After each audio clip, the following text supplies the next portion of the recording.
شیر، لومڑی اور غفا۔ ایک جنگل میں خیرو نامی شیر رہا کرتا تھا۔ خیرو جنگل میں موجود تمام حیوانات پر بادشاہت کرتے ہوئے بڑے فخر سے زندگی گزارا کرتا تھا۔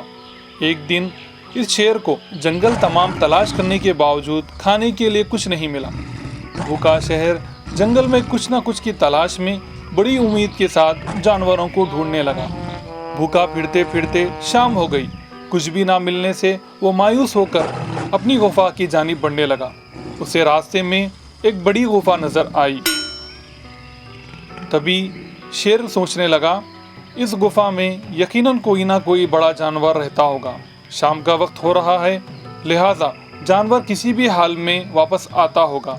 میں اس غفا میں چھپ کر بیٹھ جاؤں گا اور جیسے ہی وہ جانور آئے گا اس کا شکار کرتے ہوئے اپنی بھوک دور کر لوں گا۔ یہ سوچ کر غفا کے اندر چھپ کر بیٹھ گیا۔ وہ غفا ایک ہوشیار لومڑی کا تھا۔ کچھ دیر بعد گنگناتے ہوئے لومڑی غفا کے پاس آئی اور غفا کے داخلے پر شیر کے پنجوں کے نشان دیکھ کر ایک دم سے رک گئی۔ اے اللہ، شیر میرے غار میں موجود ہوگا۔ اندر جاؤں گی تو یہ دن ہی میرے زندگی کا آخری دن ہوگا۔ اب کیسے معلوم کیا جائے کہ شیر غفا کے اندر موجود ہے یا نہیں؟ یہ سوچ کر ڈرنے لگی۔ اسی اثنا میں لومڑی کے ذہن میں ایک خیال آیا۔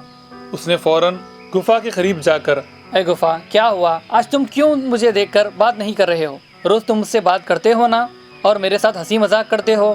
آج کیا ہوا تمہیں؟ مجھے لگتا ہے کسی خطرناک جانور کو دیکھ کر تم ڈر گئے ہوگے، اسی لیے تمہارے منہ سے کچھ بات نہیں آ رہی۔ میں اتنا کچھ بات کر رہی ہوں لیکن تم کچھ جواب نہیں دے رہے ہو۔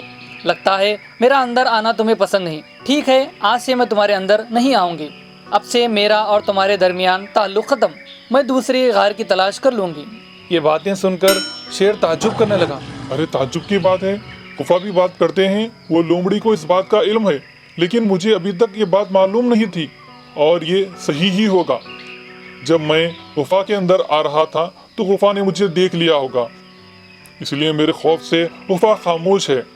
کچھ بھی ہو، میں جنگل کا بادشاہ ہوں، مجھے دیکھ کر سب کو ڈرنا چاہیے۔ ہاتھ آیا شکار اس غفا کی وجہ سے چھوٹ جانے کا خدشہ ہے۔ ٹھیک ہے، غفا کے بجائے میں ہی آواز بدل کر بات کر لیتا ہوں اور اس لومڑی کو اندر بلوا کر اسے ختم کر اپنی بھوک مٹا لیتا ہوں۔ یہ سوچنے لگا اور فوراً بڑی چالاکی سے آواز بدل کر غفا کی طرح بات کرنے لگا۔ ویسا کچھ نہیں ہے دوست، میں یہ جاننا چاہتا تھا کہ تمہارے دل میں میرے لیے کتنی محبت ہے، اس لیے میں خاموش تھا۔ میں تمہارے بغیر ایک دن بھی نہیں رہ سکتا۔ میں تمہارے بغیر کیسے رہ پاؤں گا؟ ہم دونوں کا زندگی بھر کا ساتھ ہے نا؟ جلدی اندر آ جاؤ، تم سے بہت کچھ بات کرنی ہے۔ یہ باتیں سن کر عقل مند لومڑی، اے اللہ، اندر شیر موجود ہے۔ اگر میں نے تدبیر نہیں کی ہوتی تو شیر مجھے کب کی مار ڈال دیتا۔ شیر کی عقل اڑ گئی لگتا ہے۔ خیر، کچھ بھی ہو، پتھر غفا کہیں بات کرتے ہوں گے۔ خدا نے شیر کو بڑا جسم دیا ہے لیکن ذرا برابر بھی دماغ نہیں دیا۔ یہ کہتے ہوئے لومڑی وہاں سے جان بچا کر نکل گئی۔ اسی لیے جب بھی کوئی مصیبت میں پھنس جائے تو اس کہانی کی لومڑی کی طرح بغیر کسی خوف کے اطمینان سے عقل کا استعمال کرنا چاہیے۔ Hi kids! Hope you liked the video. Subscribe for more videos. Visit us in Facebook and Twitter. Thank you.